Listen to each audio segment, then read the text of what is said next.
Hey everyone, thank you for tuning in today. Today we had the great privilege of speaking to Attania Jean-Funny about the Georgia State Senate. So for General Assembly, which is our representatives, our state representatives, and our senators, the main duty is to make sure that a balanced budget for the state is passed every year. But we also are, so you pass laws and different bills that for the overall state of Georgia that it should benefit your constituents. So these are things, and it could be anything from education, because the budget, the Georgia budget, over 50% of the budget goes to education. Over 50%. So you want to make sure that the state offices are being taken care of and they have the correct funding that they need. So that's why the budget is so important. But outside of the budget and passing different bills and amendments that improves the quality of the residents in the state, but that's overall. So more specifically, we have districts. And a district in Savannah may need different things than, say, one in Metro Atlanta. So there are people that represent these different districts. So I believe that everyone in General Assembly should be an advocate for their particular district and the specific needs that their constituents need. And also, they need to be a conduit between our federal and our local officials. So I believe that all our elected officials should work together. So if there's federal funding that's coming down to the state level, they can be advocates to say, hey, our particular area needs this particular funding to come because you're in the community, because you're talking to your constituents, you know what's needed, you know what's wanted, and it's going to be different.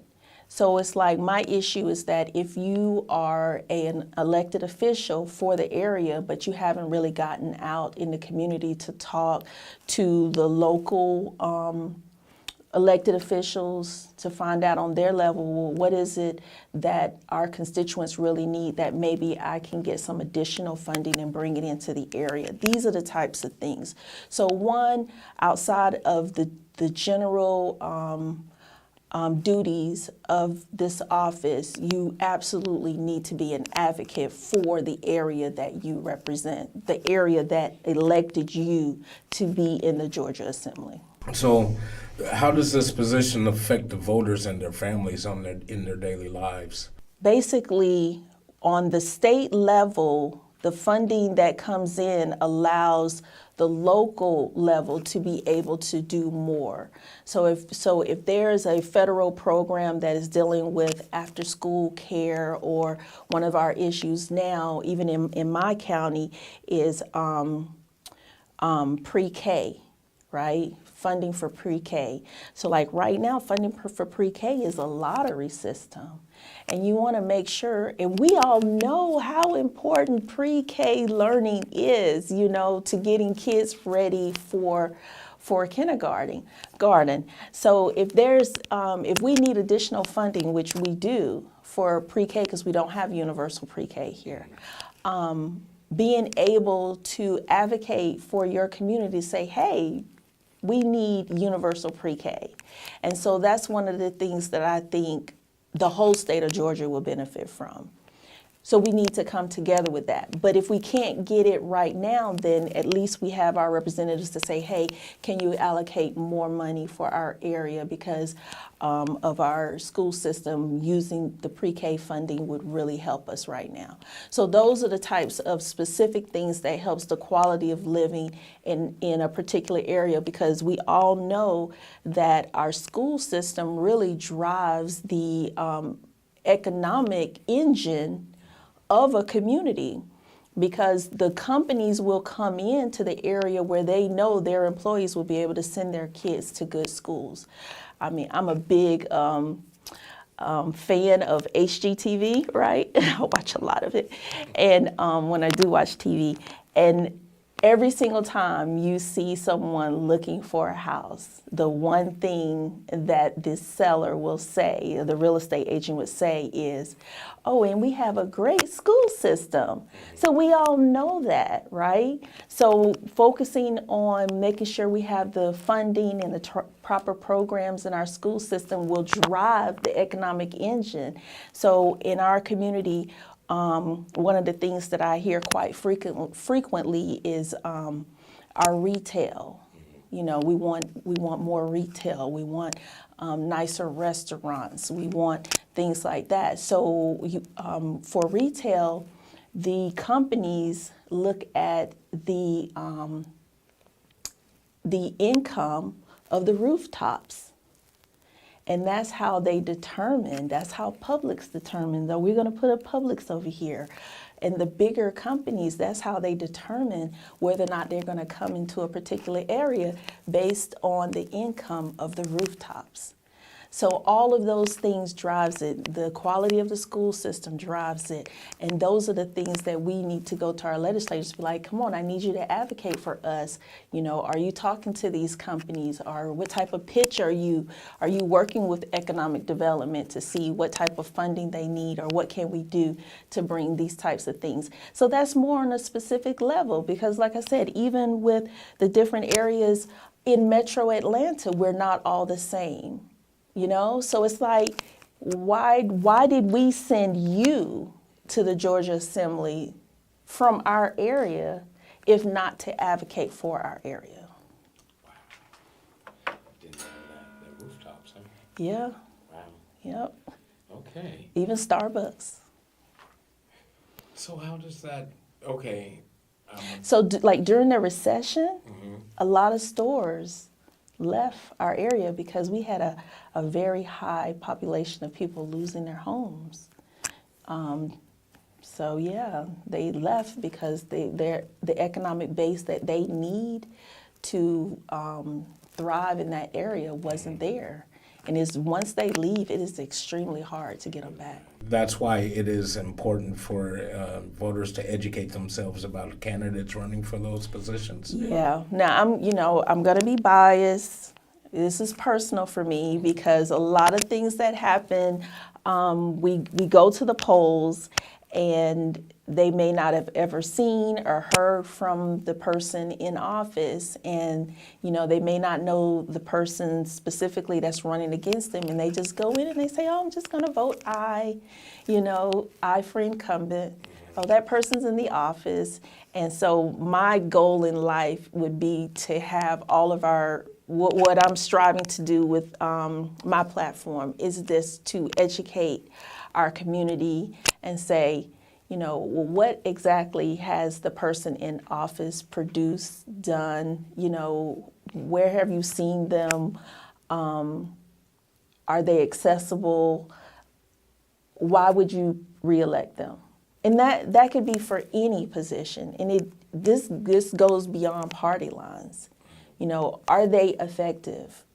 We just don't need to just have people in office just for the sake of, oh, I've been here, 10 years, I've been here 20 years, like what bills have you written? What have you passed lately? If you haven't been able to pass a bill, what additional funding have you brought to the community? What partnerships have you brought to our area? Just things like that. So when they go to the polls, they can say, well, oh yeah, this incumbent has really been working and doing what we need them to do in the General Assembly. Or, they haven't. Well, maybe we should give someone else a chance. Well, that's the holding them accountable part. Yes, and we should hold their feet to the fire because they made promises. They made statements that need to be honored. I'm gonna tell you the honest truth, though. Some of our elected officials haven't made a promise in a very long time and haven't had to. Wow. Haven't even had to state what their platform was. Haven't had to. We're just in a time frame right now that people are so busy with life. So it's like, I got to go to work. I got to take care of my kids. I have to do this, that they haven't even carved out time to say, okay, I'm going to make this huge decision for my community. Let me do a little bit of research about the people that will be on the ballot. So that's one of the things that I do. Like I had a voter registration at my church, and I passed out the sample ballot.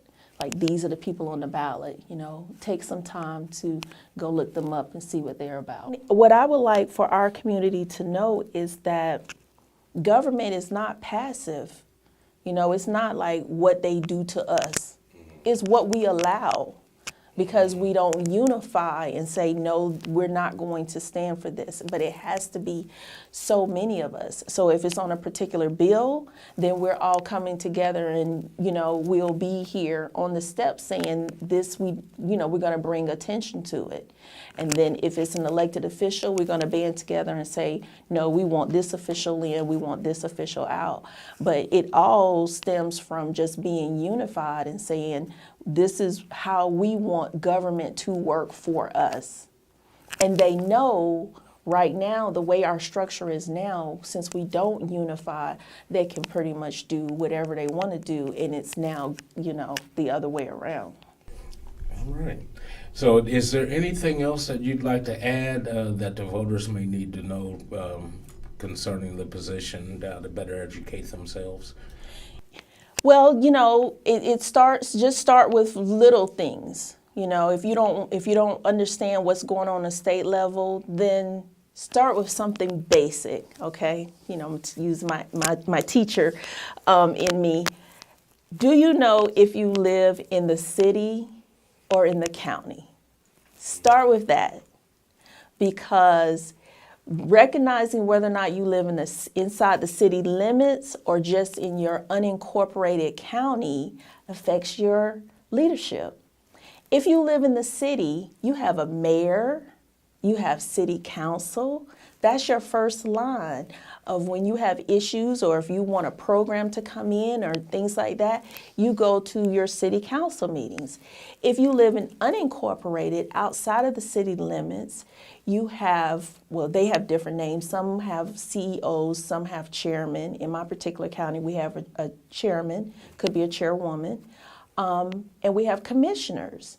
And then you start going to those meetings. And most of them are streamed, so you don't even have to go in, but at least you start being aware of how government works.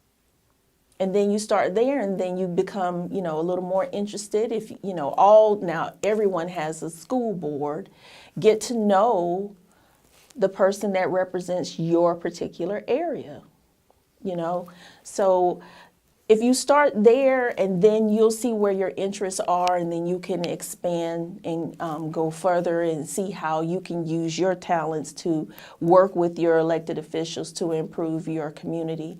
And then if they ignore you and don't return your calls, your emails, things like that, then you consider running for office. If you feel that you can do it better. So today we had a wonderful conversation, and I hope that you learned more about the state position in which we talked about today. Don't forget that early voting is started. We need your vote, and you have until November 8th. Please stay tuned. Please make sure you share these videos with somebody else, and don't forget to get out and voice your opinion by voting.